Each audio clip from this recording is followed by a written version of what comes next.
Montana Territory, 1875. The bitter winter had finally released its grip on the foothills of the Bitterroot Mountains, leaving behind a landscape transformed. For Isaac Morgan, the spring brought more than just relief from the cold. At 25, he'd already learned that the frontier forgave no weakness, that a man alone stood the best chance of survival in this untamed country. Isaac urged his sorrel gelding up the muddy trail, his lean frame shifting easily with the horse's gait.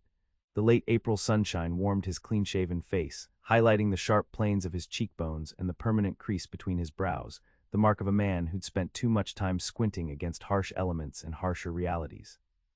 "People are nothing but trouble," he muttered to his horse. "We get mixed up with them, rusty, and next thing you know we're burying them, or they're riding away." The words echoed his father's wisdom, passed down before a Blackfoot raid had left Isaac orphaned at 16. 9 years of solitary existence had only reinforced the lesson. Attachments were dangerous luxuries in Montana Territory. A lone cowboy could pick up and move when trouble came. A man with connections became vulnerable, rooted in place like a tree waiting for the axe. Isaac's immediate goal was simple enough: deliver 3 prime horses to the Wilkinson ranch, collect his payment, and return to his small homestead before the weather turned again. What he needed, though he would have denied it fiercely, was something altogether different. The isolation that had kept him alive was slowly hollowing him out from within. The Morgan homestead sat empty most days, while Isaac worked breaking horses for neighboring ranches. Its silent rooms greeted him each night with nothing but echoes. Sometimes, in moments of weakness before sleep claimed him, Isaac wondered if survival alone was worth the cost. The muddy trail rounded a bend, and the Wilkinson ranch spread before him in the small valley. It wasn't the largest operation in the territory, but its neat buildings and well-maintained fences spoke of care and permanence. Isaac had done business with Henry Wilkinson before. The man paid fair and didn't waste time with unnecessary conversation, qualities Isaac appreciated. As he approached, something unexpected caught his eye. A young woman stood in the dooryard, hanging laundry on a line. Her pale blue dress billowed slightly in the breeze, and her golden blonde hair was partially contained in a practical bun, with several strands escaping to dance around her face. She moved with purpose, but there was a grace to her actions that made even this mundane task seem somehow important. Isaac found himself slowing Rusty's pace, watching the woman's methodical movements. She seemed entirely absorbed in her work, her gaze fixed downward or on the laundry, never once lifting to admire the majestic mountain view that surrounded the valley. It struck him as peculiar, that deliberate avoidance of the landscape. He didn't realize he'd come to a complete stop until the woman sensed his presence and looked up. For a moment their eyes locked across the yard. Hers were a striking blue, wide with surprise but not fear. A woman unafraid on the frontier was a rarity worth noting. "Can I help you?" she called, her voice carrying clearly across the space between them. Isaac cleared his throat. "Bringing horses for Mr. Wilkinson." 3 young geldings broke into saddle. She nodded and gestured toward the barn. "My uncle's out back with the cattle. I'll fetch him." Uncle, not wife then. Isaac felt an unexpected relief at this realization, followed immediately by irritation at himself for caring one way or another. "No need," he said quickly. "I know where to put the horses. He's expecting me." The woman studied him for a moment longer, then nodded again. "You must be Mr. Morgan. Uncle Henry mentioned you'd be coming." She returned to her laundry, effectively dismissing him. Isaac should have been grateful for the lack of unnecessary conversation. Instead, he found himself lingering, watching as she resumed her work, her gaze never once lifting to the magnificent hills that framed the property. Her determined focus on the immediate ground before her seemed almost deliberate. "Miss," he began, surprising himself. She looked up again, one eyebrow slightly raised. "Wilkinson." "Catherine Wilkinson." "Do you?" Isaac searched for words, uncomfortably aware of his own awkwardness. "Do you not care for the view?" Her hands stilled on the damp sheet she was hanging. "What view would that be, Mr. Morgan?" He gestured to the mountains. "Most folks come to Montana Territory and can't stop staring at them hills. You haven't looked up once." Something flickered across her face, pain, perhaps, or memory, before she composed herself. "I've seen enough hills to last a lifetime, Mr. Morgan. Now, if you'll excuse me, these clothes won't hang themselves." The rebuke was gentle but clear. Isaac nodded, embarrassed by his forwardness, and continued toward the barn leading his string of horses. Yet as he unsaddled Rusty and settled the new horses into empty stalls, his thoughts kept returning to Catherine Wilkinson and the way she so deliberately avoided looking at the mountains. Henry Wilkinson appeared shortly after, a barrel-chested man with graying whiskers and weathered skin that spoke of decades under the Montana sun. "Morgan, good to see those horses made it," he approached, hand extended. "Hope the winter treated you fair." Isaac accepted the handshake. "Fair enough, your niece said you were out back." "Catherine's got a good head on her shoulders," Henry said, his tone warming. "She's been a godsend since she arrived last fall. Sister's girl from back east, lost her parents to influenza, poor thing." Isaac nodded, unsure how to respond to this personal information he hadn't asked for. Henry continued, untroubled by Isaac's silence. "She's 20 years old and already manages the house better than my Martha did, God rest her soul." He moved to inspect the horses. "Handsome animals, you've got a gift with them." They discussed terms and Henry counted out payment from a leather pouch.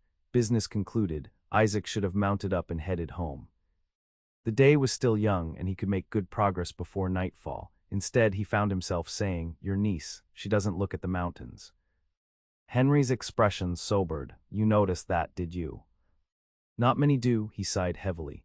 "Catherine came over the Bitterroots with a wagon train last September. They hit early snow in the pass. Avalanche took half the party, including her fiancé. She was one of 3 survivors they found half frozen 2 days later." The revelation struck Isaac like a physical blow. "I didn't know." "No reason you should," Henry replied. "She doesn't speak of it. Works from sunup to sundown, keeps the house in perfect order, but she won't look at the hills. Not once in 7 months." Isaac thought of the young woman in the blue dress, methodically hanging laundry with her back to the mountains that had stolen her future. Something twisted in his chest, recognition, perhaps. He too avoided looking at certain things: empty chairs at his table, the small family graveyard behind his cabin, the future stretching endlessly before him. "Mountain passes can be treacherous," he offered inadequately. "That they can." Henry clapped him on the shoulder. "You're welcome to stay for supper if you've a mind to. Catherine's a fine cook." "Thank you, but I should be getting back." The words came automatically, from the part of him that knew better than to linger. Yet as Isaac rode away from the Wilkinson ranch, he found himself turning in his saddle for one last glimpse of the woman who never looked at the hills. 2 weeks passed before Isaac returned to the Wilkinson ranch. He told himself it was merely to inquire if Henry needed any more horses broken, but the excuse felt hollow even to his own ears. The truth was, Catherine Wilkinson had taken up residence in his thoughts, her story intertwining with his own in ways he couldn't quite articulate. He arrived in late afternoon when the spring sun cast long shadows across the valley. Catherine was in the kitchen garden, kneeling among neat rows of early vegetables. She wore a simple brown dress today, practical for garden work, with her golden hair braided and pinned up beneath a wide-brimmed hat. She looked up at the sound of approaching hoofbeats, shading her eyes against the sun. Recognition dawned on her face, followed by something Isaac couldn't quite name, wariness perhaps, or curiosity. "Mr. Morgan," she greeted, rising and brushing soil from her skirt. "Uncle Henry's in town today, expected back tomorrow." Isaac dismounted, suddenly uncertain of his purpose. "I was passing by," he lied. The Wilkinson ranch was miles out of his way. "Thought I'd see if he needed any work done." Catherine's expression suggested she knew better, but she didn't challenge him. "Would you care for some water?" "For yourself and your horse." "Much obliged." She led him to the well, drawing up a bucket with capable hands. As she offered him a dipper, Isaac noticed the small calluses forming on her palms, evidence of her adaptation to frontier life. "You garden well," he said, nodding toward the neat rows, "for someone from back east." A ghost of a smile touched her lips. "I've had to learn many things quickly, Mr. Morgan." "Isaac," he corrected. "Mr. Morgan was my father." "Isaac, then," she seemed to test the name. "And I'm Catherine, not Miss Wilkinson." Formality seems rather pointless out here. They fell into an awkward silence as Rusty drank from the water trough. Isaac searched for something to say, anything that might prolong this moment. "Do you like it here?" he finally asked. "In Montana territory, I mean."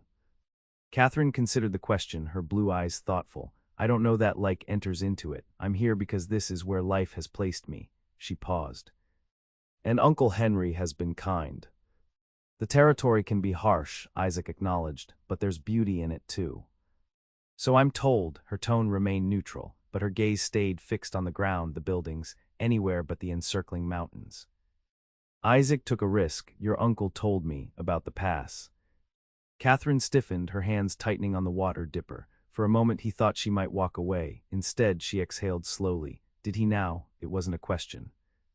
I apologize for mentioning it, Isaac said quickly. It wasn't my place.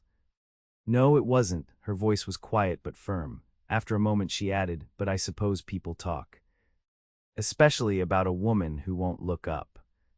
Isaac hesitated, then offered a truth of his own. I don't look at my family's graves. 9 years, and I still ride the long way around them when I leave my property. Catherine's expression softened slightly. Why are you telling me this? I don't rightly know, he admitted, except maybe to say I understand something about avoiding what hurts. She studied him, really looked at him perhaps for the first time. You lost your family. Blackfoot raid when I was 16.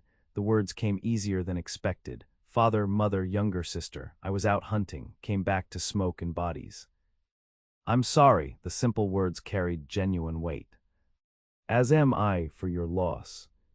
Another silence fell between them, different from the first. This one held the shared recognition of wounds still healing. Would you stay for supper?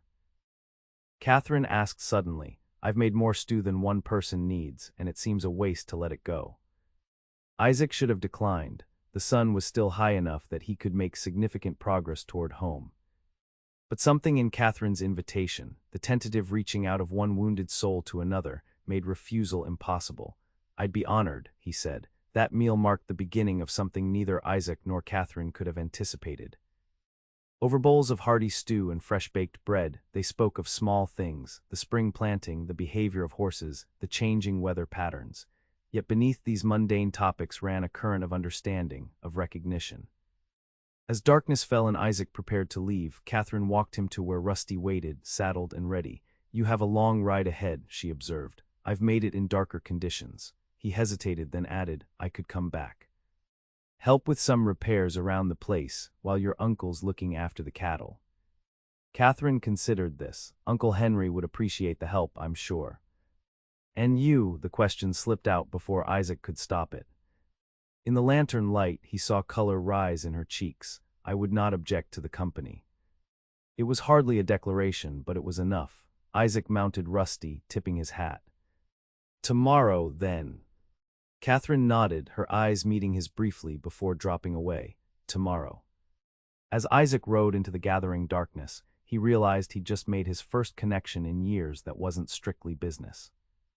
The thought should have terrified him. Instead, he found himself looking forward to the morning with an anticipation he'd nearly forgotten could exist. True to his word, Isaac returned the following day, and the next, and several days after.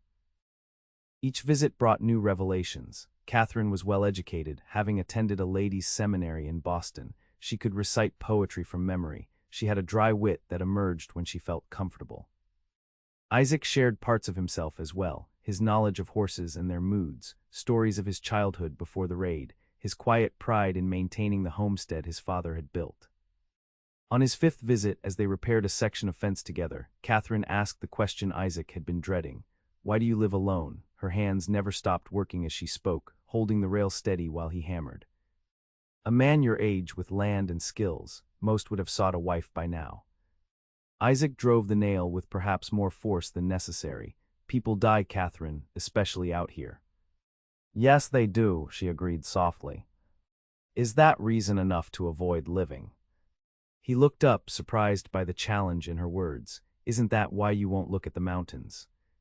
Her hands trembled slightly, but her voice remained steady. Perhaps we're both hiding from the wrong things. The observation hung between them, too insightful to dismiss, too painful to fully acknowledge. They finished the fence in silence, but it was a thoughtful silence rather than an angry one. As spring deepened into early summer, these conversations continued. Isaac found himself spending more time at the Wilkinson ranch than at his own homestead. Henry, far from objecting to his presence, seemed pleased by it, often finding reasons to leave the two of them alone together. Man's about as subtle as a grizzly in a chicken coop, Isaac commented one afternoon as Henry rode off, claiming a sudden need to check fence lines. Catherine laughed, the sound still rare enough to make Isaac treasure it. He worries about me, thinks I need more than just him and this ranch. Do you? Isaac asked, suddenly serious. She met his eyes briefly before looking away. I don't know what I need anymore, Isaac. I had everything planned once. A husband, a home, children. Then the mountains took it all away in an instant of snow and thunder. It was the most she'd ever spoken of the avalanche. Isaac set down the harness he was mending and moved closer to her.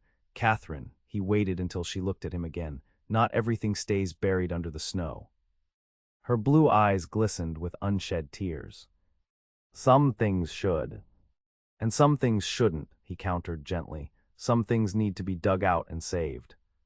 She didn't respond, but that evening as they sat on the porch after supper, Isaac noticed her gaze lifting briefly toward the twilight-shadowed hills before deliberately returning to her mending. It was a small thing, that momentary glance, but it kindled hope in a heart long accustomed to its absence. The following week brought an unexpected disruption to their growing routine. Isaac arrived at the Wilkinson ranch to find Catherine in a state of agitation, packing supplies into a saddlebag. Uncle Henry hasn't returned, she explained, her movements quick and jerky with worry.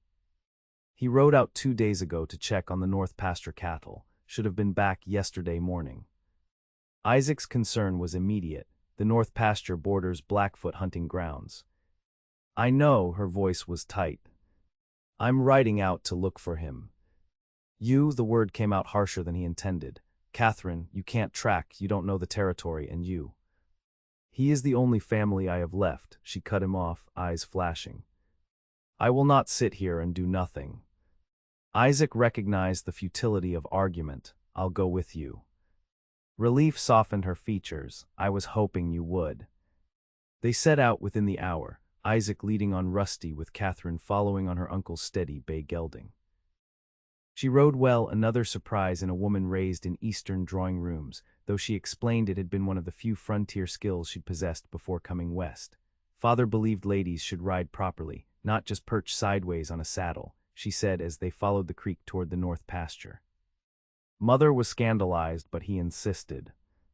Your father sounds like a sensible man. He was, sorrow and fondness mingled in her voice. I think he would have liked it out here, had he lived to come west. They rode in companionable silence after that, Isaac scanning the terrain for signs of Henry's passage. The June day was warm but not unpleasant, wildflowers dotting the meadows they crossed. By mid-afternoon they reached the north pasture. The cattle grazed peacefully, showing no signs of disturbance, but of Henry there was no trace. Isaac circled the perimeter, finding finally what he'd been searching for, hoofprints leading away from the pasture toward a stand of pines that marked the beginning of higher elevation. He went this way, Isaac called to Catherine. Looks like he was following something, probably strays. Catherine nodded, urging her horse after Isaac's. As they entered the pines, the temperature dropped noticeably, the forest floor dappled with shadows. Isaac slowed their pace, alert to any sound or movement that might indicate danger or Henry's presence. They had traveled perhaps 2 miles into the increasingly dense forest when Isaac raised his hand for a halt. He dismounted silently, moving to examine something on the ground. Catherine watched his face, reading the concern there before he spoke. Blood, he said quietly. Not much, but fresh. He pointed to smears on pine needles and a nearby rock. And these tracks here are Henry's horse, moving fast, carrying weight but running spooked. Catherine swallowed hard. What do we do? We follow carefully, Isaac remounted. Stay close. The trail led upward, the forest giving way to rockier terrain. The afternoon shadows lengthened as they climbed, the mountains rising around them. Catherine kept her eyes fixed on Isaac's back, determinedly avoiding the heights that surrounded them. It was nearly dusk when they found Henry's horse, its reins tangled in low brush, sides heaving with exertion and fear. Of Henry himself there was still no sign. He can't have gone far on foot, Isaac reassured Catherine, noting her pallor. We'll find him. But darkness was falling fast, and the mountain air turned biting as the sun disappeared. After another half-hour of increasingly dangerous searching along steep slopes, Isaac made the difficult decision to make camp. We're no good to Henry if we break our necks in the dark, he explained, helping Catherine dismount. Her legs trembled with the strain of the long ride, and he steadied her with hands at her waist. "We'll start again at first light." They made a small camp in a sheltered hollow, the horses ground-tethered nearby. Isaac built a careful fire, small enough to avoid attracting unwanted attention, but sufficient to ward off the mountain chill. Catherine sat close to the flames, her arms wrapped around her knees, exhaustion and worry etched on her face. "Try to rest," Isaac urged, offering her jerky and hardtack from his saddlebags. "Tomorrow will be difficult. I can't stop thinking about him out there, hurt," or she couldn't finish the sentence. "Henry Wilkinson is tougher than old boot leather," Isaac said with more confidence than he felt. "He's survived 40 years on the frontier. He knows how to stay alive." Catherine nodded, attempting a brave smile that didn't reach her eyes. "Thank you for coming with me. I would have been lost within the hour on my own." "You would have come anyway." "Yes," she admitted, foolish as that might have been. "Not foolish," Isaac corrected. "Loyal, there's a difference." They lapsed into silence, the small fire crackling between them, stars appearing in the clear mountain sky above. Isaac fought the urge to reach across the space separating them, to offer physical comfort beyond words. Instead, he added another small branch to the fire. "Why did you start speaking to me?" Catherine asked suddenly. "That first day when you asked about the view, why?" Isaac considered the question, searching for honesty. "I recognize something in you," he said finally. "The way you avoided looking at the mountains. I've been avoiding things too, for years." "What things?" "Connection, possibilities." He met her eyes across the fire. "The future." Catherine held his gaze, something shifting in her expression. "And now?" "Now I'm not so certain that avoidance is the right path." He hesitated, then added softly, "for either of us." The moment stretched between them, weighted with unspoken failings. Catherine looked away first, but not before Isaac saw the conflicting emotions in her eyes. Fear, yes, but something else too. Something that mirrored the hope taking root in his own heart. "We should sleep," she said, her voice barely audible above the fire's crackle. "Morning comes early in the mountains." Isaac nodded, settling his bedroll on the opposite side of the fire, respecting the boundaries between them even as he questioned their necessity. They lay down facing each other across the flames, neither speaking again, though sleep was long in coming. Dawn broke clear and cold over the mountains. Isaac woke to find Catherine already up, brewing coffee in a small pot she'd brought from the ranch. Her face was drawn from lack of sleep, but determination had replaced yesterday's fear. "I've been thinking," she said without preamble. "If Uncle Henry was injured and on foot, he would try to reach the old line cabin. It's less than 2 miles from here, according to his descriptions." Isaac pulled on his boots. "You've never been there." "No, but he's spoken of it often. Says it saved his life during a blizzard years ago." She handed him a cup of strong coffee. "It's our best chance." They broke camp quickly, leaving Henry's horse tethered where grazing and water were available. The terrain grew steeper as they continued upward, forcing them to proceed on foot, leading Rusty carefully over the rocky ground. The sun had cleared the eastern peaks when Catherine suddenly stopped, her body going rigid. Isaac followed her frozen gaze to where the land fell away sharply on their right, a steep drop to a ravine hundreds of feet below, where a stream glinted like silver thread in the morning light. "Catherine," he moved closer, concerned by her sudden pallor. It was like this," she whispered. "The pass, the drop, the snow came so fast." Isaac understood immediately. They were in terrain horribly similar to where the avalanche had struck her wagon train, where she had lost everything. "We can find another way," he offered, but Catherine shook her head. "There isn't time." Her breathing came in short gasps, but she forced herself forward. "We need to reach the cabin." Isaac stayed close, ready to catch her if she faltered. Each step seemed to cost Catherine dearly, her eyes fixed on the narrow path before them, deliberately avoiding the precipitous drop to their right. When the path widened slightly, Isaac moved ahead, creating a barrier between her and the edge. "Tell me about your fiancé," he said suddenly. Catherine looked up, startled. "What?" "The man you lost, tell me about him." Isaac kept his voice gentle. Sometimes speaking of those gone helps carry their memory more lightly. For a moment he thought she might refuse. Then she drew a shaky breath. "His name was Thomas Elliot. He was a banker's son from Philadelphia." She paused, then continued with growing strength. "He loved literature and music, played the piano beautifully." We met at a social my father's business associate held. How long were you engaged? 6 months, he proposed at Christmas. A sad smile touched her lips. He had plans to establish a bank in Helena.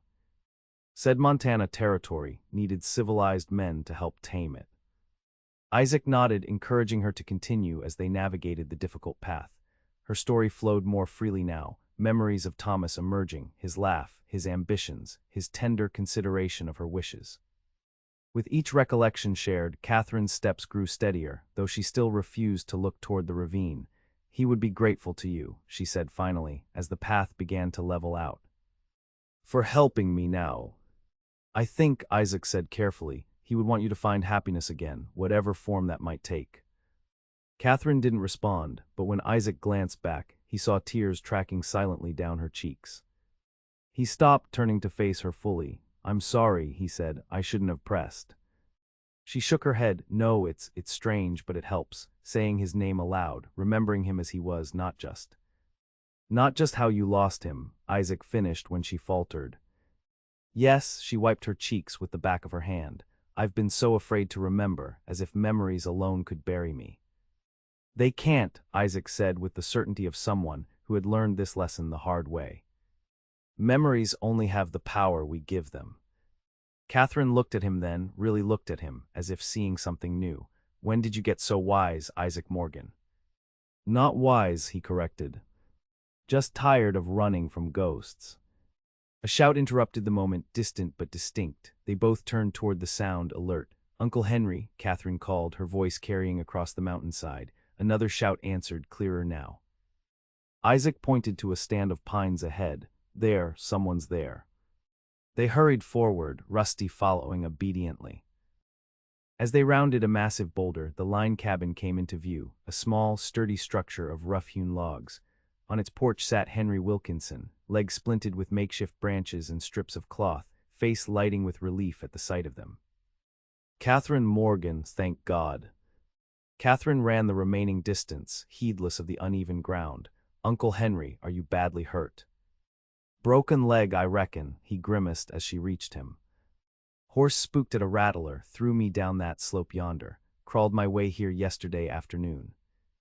Isaac assessed the situation quickly. The splint was well done, Henry knew frontier medicine, but the older man's face was gray with pain and beginning dehydration. We need to get you back to the ranch, Isaac said. That leg needs proper setting. No argument from me, Henry agreed, accepting the canteen Catherine offered, though how you propose to get me down this mountain with a busted leg is beyond my figuring. Isaac considered their options. We'll make a travois for Rusty to pull, slow going, but we'll manage. You'll stay another night here, Catherine decided, her practical nature asserting itself. Rest and rehydrate while Isaac builds the travois. We'll start down at first light tomorrow. Henry looked like he might protest, then nodded wearily. Sounds sensible. I'm not going anywhere fast in this condition. While Catherine tended to her uncle, Isaac gathered materials for the travois, 2 young pines for poles, branches for crosspieces, and Henry's saddle blanket for a bed. The work kept him occupied through the afternoon, but his thoughts remained on Catherine and the conversation interrupted by Henry's discovery. By nightfall, Henry was resting more comfortably inside the cabin, his color improved after food and water. Isaac and Catherine sat outside on the small porch, watching stars emerge in the darkening sky.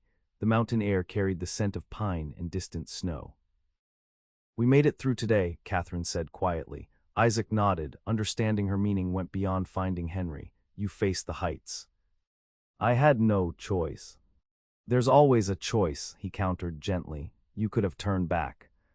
Sent me alone.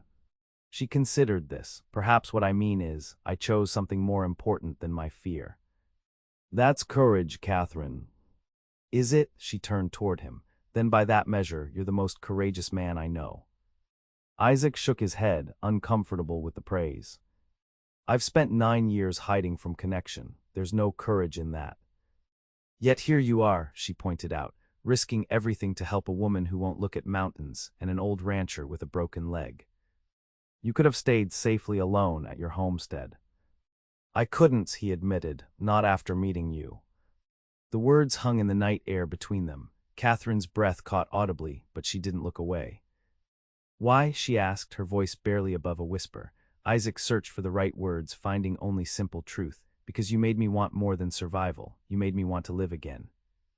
Catherine's hand found his in the darkness, her fingers cold but her grip firm. "I'm still afraid, Isaac, of the mountains, of loss, of feeling anything that could be taken away again." "As am I," he acknowledged, "but I'm more afraid now of missing what might be if we let our fears decide for us." She didn't respond with words. Instead, she leaned toward him slowly, giving him time to pull away if he chose. Isaac remained still, heart hammering as Catherine's lips met his in a kiss so gentle it felt like a question. He answered with equal gentleness, one hand rising to cup her cheek. The kiss deepened, becoming a conversation without words, an acknowledgement of shared wounds and budding hope. When they finally parted, Catherine's eyes remained closed for a moment, as if memorizing the feeling. "I never expected this," she whispered, "not after everything." "Nor did I," Isaac admitted, "but perhaps that's how healing works when we least expect it." She smiled then, a genuine smile that reached her eyes. "Uncle Henry will be insufferably pleased with himself." Isaac laughed softly. "I suspect he's been plotting this since my first visit." Longer, came Henry's voice from inside the cabin. "Since the day Morgan asked why you never looked at the hills." Catherine's embarrassed laugh joined Isaac's, the sound drifting up into the star-filled sky above them. In that moment, the mountains that had taken so much from them both seemed somehow less threatening, their majesty existing alongside the pain they had caused, neither negating the other. Morning brought new challenges. Moving Henry down the mountain proved slow and painful, despite the well-constructed travois. The journey that had taken hours ascending required the full day to descend, with frequent stops to rest both Henry and Rusty, who bore his burden stoically. Through it all, Catherine remained steadfast, helping where she could, encouraging her uncle through the worst jolts. Isaac watched her with growing admiration, noting how she navigated the same precipitous paths that had triggered her panic the day before. She still avoided looking directly at the dramatic drops, but the rigid terror had eased into manageable caution. They reached the ranch as dusk fell, exhausted but triumphant. The local doctor, summoned by a passing neighbor whom Isaac had flagged down, arrived shortly after, properly setting Henry's leg and prescribing several weeks of complete rest. "You're lucky," the doctor told Henry as he packed his instruments. "Another day out there without treatment, and infection might have set in." "Lucky to have family that comes looking," Henry corrected, his gaze encompassing both Catherine and Isaac. The implication was clear, but Isaac found he didn't mind. Something had shifted fundamentally during their mountain ordeal, transforming possibility into certainty. In the days that followed, Isaac practically moved into the Wilkinson ranch, sleeping in the spare room and handling the work Henry couldn't do. Catherine managed the household and her uncle's care, the two of them falling into a partnership that felt both new and somehow inevitable. Their courtship progressed with frontier directness. Stolen kisses while gathering eggs, conversations that stretched late into the night after Henry had gone to bed, shared labor that built understanding deeper than words could express. By the time Henry's leg had healed enough for him to move about with crutches, Isaac and Catherine had reached a decision. "I'd like your blessing," Isaac told Henry one evening while Catherine prepared supper. "To marry your niece." Henry studied him, pipe smoke curling around his weathered face. "You love her." "More than I thought possible," Isaac answered honestly. "She's brought me back to life. And the fact she can't look at mountains.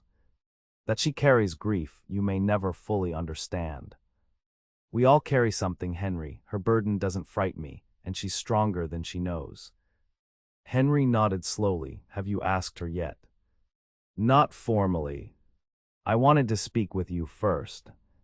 A smile cracked through Henry's serious expression. "Well, get on with it then, before the biscuits burn." Isaac found Catherine in the kitchen, flour dusting her cheeks as she worked dough. She looked up at his entrance, her smile warming him more thoroughly than any hearth fire. "Is Uncle Henry being difficult again?" she asked. "No." Isaac moved closer, suddenly nervous despite their growing closeness. "Catherine, I need to ask you something important." She set down the dough, wiping her hands on her apron, her expression turning serious. "What is it?" "I love you," he said simply. I think I started falling the moment I saw you refusing to look at the mountains, defying them with your determined focus on what was right before you. Catherine's eyes widened, but she remained silent, letting him continue. I know we've both lost much, that we both carry fears and memories that may never fully heal. Isaac took her flower-dusted hands in his, but I'd rather face whatever comes with you than face safety alone. Tears filled her blue eyes, but her voice was steady when she spoke. Are you asking me to marry you, Isaac Morgan? I am, he confirmed, to build something new together, not to replace what was lost, but to honor it by choosing to live fully despite it. Catherine's answer came not in words, but in action. She stepped forward, closing the space between them, and kissed him with a passion that left no doubt of her feelings. When they finally parted, both breathless, she pressed her forehead to his. Yes, she whispered. 1,000 times yes. Henry's delighted whoop from the doorway confirmed he'd been eavesdropping, but neither Catherine nor Isaac could bring themselves to mind. Joy, so long absent from both their lives, deserved witnesses. They married 3 weeks later in the small church in Helena, with Henry giving the bride away and half the county in attendance. Isaac had worried Catherine might feel the absence of her family keenly on such a day, but she moved through the ceremony with radiant certainty, her eyes never leaving his as they spoke their vows. The journey back to the Wilkinson ranch, now to be shared by the newlyweds until they could expand Isaac's homestead, took them along the familiar road with the mountains rising majestically in the background. As they crested the final rise before the ranch came into view, Isaac noticed Catherine's hands tighten on the wagon reins. Isaac, she said softly, would you stop the wagon for a moment? He complied, curious and slightly concerned. Are you well? Catherine nodded, taking a deep breath. Then, with deliberate slowness, she turned in her seat and raised her eyes to the mountains that had haunted her for nearly a year. She didn't speak, but Isaac watched the emotions cross her face: grief, fear, acceptance, and finally, a kind of peace. They're beautiful, she said finally, her voice steady despite the tears on her cheeks. Terrible sometimes, yes, dangerous always, but beautiful too. Isaac reached for her hand, understanding the magnitude of the moment. Like life itself. Yes, she squeezed his fingers. I think Thomas would want me to see that again, to see beauty even after loss. I believe he would. Catherine kept her gaze on the mountains a moment longer, then turned to Isaac with a smile that held both sadness and joy, past and future intertwined. Take me home, husband. As they continued down the road, Isaac reflected on the journey that had brought them to this moment. He had noticed she never looked at the hills, had followed her into mountain heights where they both confronted their deepest fears, and had emerged changed, not healed completely perhaps, but stronger in the broken places. The Morgan Wilkinson homestead thrived in the years that followed. Isaac's skill with horses combined with Catherine's management abilities created a prosperous ranch that expanded beyond Henry's original holdings. Their first child, a daughter they named Elizabeth after Catherine's mother, arrived the following spring, followed 2 years later by a son they called Thomas, honoring the man whose memory Catherine now carried gently rather than fearfully. On their 5th wedding anniversary, Isaac surprised Catherine with a special gift, a small cabin built on a rise overlooking both their ranch and the distant mountains. Its wide porch faced the view she had once avoided, but now contemplated regularly, finding in the unchanging peaks a reminder of permanence amid life's uncertainties. For when we need perspective, he explained as they stood together on that porch, their children playing nearby under Henry's watchful eye, to remember how far we've come. Catherine leaned into his embrace, her golden hair now streaked with a few strands of silver, her face more lined but no less beautiful to Isaac's eyes. From a woman who wouldn't look up and a man who wouldn't look forward. To this, Isaac agreed, gesturing to their home, their children, their life built together, something neither of us thought possible. The mountains stood silent witness to their embrace, neither threatening nor benevolent, simply present, like the memories of those they had lost and the promise of days yet to come. Catherine looked at them squarely now, accepting both their beauty and their danger as part of the landscape of her life. I love you, Isaac Morgan, she said softly, for noticing what I couldn't face and for following anyway. Isaac's arms tightened around her, gratitude filling him for the woman who had taught him that survival alone was not enough, that life, with all its risks and possibilities, was worth embracing fully. And I love you, Catherine Morgan, he answered, for teaching me that some views are worth the climb. Together they watched the sunset paint the mountains gold, no longer hiding from heights or memories, but facing them side by side, two people who had found in each other the courage to look up and move forward into whatever the frontier might bring.